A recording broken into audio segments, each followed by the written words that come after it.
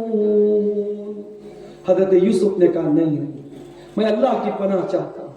اے زلیخا، اے اس گھر کی ملکہ، اے میری مالکن، میں یہ کام نہیں کر سکتا، میں اتنا نمک حرام نہیں ہوں. تیرے گھر میں مجھے ٹھکانہ ملا ہے، تیرے شوہر نے مجھے اس گھر میں رہنے کو ٹھکانہ دیا ہے، میں تیرے شوہر کے ساتھ اتنی بڑی خیانت کروں، یہ گناہ میں نہیں کر سکتا. یوسف علیہ السلام نے اپنے دامن کو بچایا اور عورت نے حملہ کیا. یوسف علیہ السلام دروازے کی طرف بھاگے، عورت پیچھے سے جھپٹتی ہے، حملہ کرتی ہے، اور اسی چھینا جھپٹی میں یوسف کا کرتا پیچھے سے پھٹ جاتا ہے. دروازہ کھلا، سامنے عورت کا شوہر موجود ہے.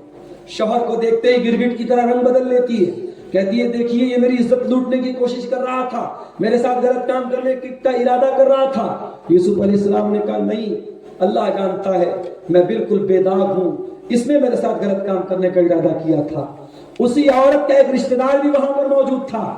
اس نے کہا چلو ٹھیک ہے، ایک چیز ہمارے پاس، ایک سولوشن ہمارے پاس ہے. یہ عورت کہہ رہی ہے کہ یوسف زبردستی کر رہے تھے اور یوسف کا کرتا بھی پھٹا ہوا ہے. اگر کرتا آگے سے پھٹا ہے اس کا مطلب کہ عورت اپنے ڈیفنس میں کرتے کو عورت نے پھاڑا ہے، اور اگر یوسف کا کرتا پیچھے سے پھٹا ہے اس کا مطلب یوسف بھاگ رہے تھے اور عورت نے پیچھے سے کرتا پکڑا ہے. حضرت یوسف کا کرتا پیچھے سے پھٹا تھا. میرے عزیزوں، یوسف نے اپنے دامن کو بچایا اور آگے چل کر کے وہ دور بھی آیا. ابھی تو ایک عورت ان کے پیچھے پڑی تھی، جب مصر کی عورتوں نے ان کی خوبصورتی کو دیکھ کر اپنے ہاتھ کاٹے تو سب ان کے پیچھے پڑ گئی. اور حضرت یوسف کو جب لگا کہ اب میرے لیے بچنا بہت مشکل ہے تو اللہ سے دعا کرتے ہیں رب السجن وحب الی مما یدعوننی الیہ. اے اللہ، یہ عورتیں مجھے زنا کی طرف لے کے جانا چاہتی ہے، مجھے بدکاری کی طرف لے کے جانا چاہتی ہے. اے اللہ، تیرا بندہ جیل میں جانا گوارا کر لے گا، تیرا یوسف جیل میں جانا گوارا کر لے گا، مگر ان عورتوں کے جال میں پھنسنا گوارا نہیں کرے گا. اور اے اللہ، میں انسان ہوں، میں کمزور ہوں، اگر تو نے ان کی چال کو ناکام نہیں کیا تو میں جاہلوں میں سے ہو جاؤں گا. میرے نوجوان ساتھیوں، آج بھی آپ کے لیے یوسف کا اسوہ موجود ہے، یوسف کا نمونہ موجود ہے. یوسف کا کردار پیدا کرو. زمانے میں بہت ساری زلیخائیں ملیں گی، زمانے میں بے حیائی کے بہت سارے موقع ملیں گے. اپنے دامن کو بچا کے رکھنا، اپنی آبرو کو بچا کے رکھنا میری بہنوں. اپنے قدم کو ہمیشہ غلط راستے سے بچا کے رکھنا. اور یاد رکھنا، یہ سوشل میڈیا پر آئی لو یو بولنے والے، پیار محبت کا ڈھکوسلا دکھانے والے اور پیار بھرے لمبے لمبے ویڈیو بھیجنے والے، یہ سب مکار ہیں، یہ سب جھوٹے ہیں. یہ تیرے جسم کے ساتھ کھیلنا چاہتے ہیں، تیری آبرو کے ساتھ کھیلنا چاہتے ہیں. کبھی ان کے جال میں نہ پھنسنا. عزت، جس رشتے میں عزت ہوتی ہے وہ نکاح کا رشتہ ہوتا ہے. محبت اور پیار یہ واٹس ایپ اور فیس بک پر آئی لو یو لکھنے سے نہیں ہوتی ہے. پیار اور محبت وہ ہوتی ہے جو نکاح کے ذریعے شوہر بیوی کو دیتا ہے، بیوی شوہر کو دیتی ہے. یہ چند باتیں اصلاح معاشرہ کے تعلق سے میرے عزیزوں آپ کے سامنے میں نے رکھی ہیں. اور موبائل سے فوٹو لینا کیسا؟ اب آج کے زمانے میں کوئی یہ بھی سوال کرتا ہے، بتائیے، یہ پورا موبائل سے ویڈیو بن رہا ہے. جس طریقے سے ویڈیو بن سکتا ہے ویسے موبائل سے فوٹو بھی لیا جا سکتا ہے. اس لیے کہ علماء کی ایک بڑی جماعت کا کہنا ہے کہ موبائل سے جو فوٹو لیا جاتا ہے وہ تصویر جو حرام ہے اس تصویر میں وہ شامل نہیں ہے. کیونکہ حدیثوں میں جس تصویر کو حرام کہا گیا ہے اس میں یہ الفاظ ملتے ہیں کہ بندہ اللہ تعالیٰ کی تخلیق کا مقابلہ کرتا ہے، بندہ ایک کریشن کرتا ہے. جیسے پینٹر جب پینٹنگ کرتا ہے تو ناک بناتا ہے، منہ بناتا ہے، آنکھ بناتا ہے، تو گویا کہ وہ اللہ کے کریشن کے مقابلے میں ایک کریشن کرتا ہے. کیمرے سے آپ کوئی کریشن نہیں کرتے. کیمرہ آپ نے سامنے رکھا، کیمرے نے پھٹاک سے فوٹو لے لیا، ایک کیپچر کر لیا، ایک عکس لے لیا، تو یہ کیپچر ہے، یہ کوئی پینٹنگ نہیں ہے، کوئی پورٹریٹ نہیں ہے. اس لیے کیمرے کی تصویر کو حرام نہیں کہا جا سکتا. ہاں، غیر ضروری استعمال نہ کیا جائے. جیسے آج کل سیمانچل کے جلسوں میں ایک بلا آئی ہے کہ بڑے بڑے پوسٹر پہ علماء کے فوٹو چھپے رہتے ہیں. اور بنگال میں نے دیکھا کہ پروگرام سے 2 کلومیٹر دور ہائی وے پر اور گاؤں کی جہاں سے روڈ شروع ہوتی ہے وہاں بڑے بڑے فاٹک لگے ہیں اور فاٹک پر بڑے بڑے فوٹو لگے ہیں. معاف کیجئے، وہ فوٹو دیکھ کر کے شاید عبدالغفار صاحب کو لوگ دیکھ کر کے خوش ہو جاتے ہوں، مگر میں اس بات کو لائک نہیں کرتا، پسند نہیں کرتا۔ میں تقریروں میں بول چکا ہوں یہ غلط ہے۔ آج آپ تصویر لگا رہے، کل اسٹیچو بھی لگنا شروع ہو جائیں گے، کل مجسمے بھی لگنا شروع ہو جائیں گے، کل بڑے بڑے بت بھی لگنا شروع ہو جائیں گے۔ حرام کام ہے میرے بھائی، اس سے ہمیں اور آپ کو بچنا چاہیے۔ باقی کیمرے کی تصویر کو مطلق طور پر حرام نہیں کہا جا سکتا ہے۔ اللہ سے ہم دعا کرتے ہیں رب العالمین ہم سب کو اپنی اصلاح کرنے کی توفیق عطا فرمائے۔ جو باتیں بیان کی گئی